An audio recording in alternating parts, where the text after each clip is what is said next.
2 साल 4 महीने से जेल में बंद केरल के पत्रकार सिद्दीक कप्पन आखिरकार आज जेल से रिहा हो ही गए। सिद्दीक कप्पन पर 2020 में हुए हाथरस मामले के बाद आतंकवाद के आरोप लगाए गए थे और उन्हें अक्टूबर 2020 में गिरफ्तार कर लिया गया था। 2 मामलों में कप्पन को 1 महीने पहले ही जमानत मिल गई थी, लेकिन उनकी रिहाई आज जाकर संभव हो पाई है। आपको बता दूं कि 2020 में यूपी के हाथरस में एक दलित युवती से 4 सवर्णों ने कथित तौर पर गैंग रेप किया था और उपचार के दौरान उसकी मौत हो गई थी। पुलिस प्रशासन ने कथित रूप से अभिभावकों की सहमति के बिना ही रात को लड़की का अंतिम संस्कार कर दिया था, जिस पर योगी सरकार बुरी तरह घिर गई थी। इस मुद्दे पर काफी राजनीतिक हलचल मची थी।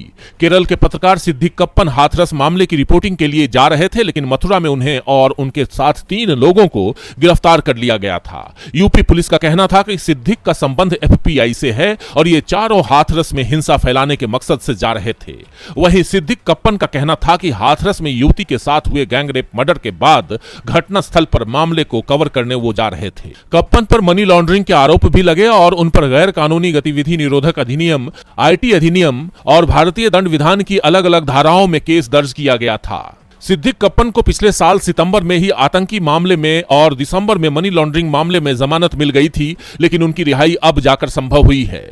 पहले सिद्दीक कप्पन की रिहाई बुधवार यानी 1 फरवरी को ही होनी थी, लेकिन विशेष अदालत के न्यायाधीश बार काउंसिल के चुनाव में व्यस्त थे, इसीलिए आज 2 फरवरी को कप्पन जेल से बाहर आ पाए हैं। कप्पन की रिहाई के लिए नागरिक समाज से बार-बार आवाजें उठ रही थीं, लेकिन भाजपा के शासनकाल में उन आवाजों को दबा दिया गया। लेकिन अब सिद्दीक कप्पन के जेल से बाहर आने के बाद इंसाफ के लिए लड़ाई लड़ने वालों का हौसला बुलंद हुआ है।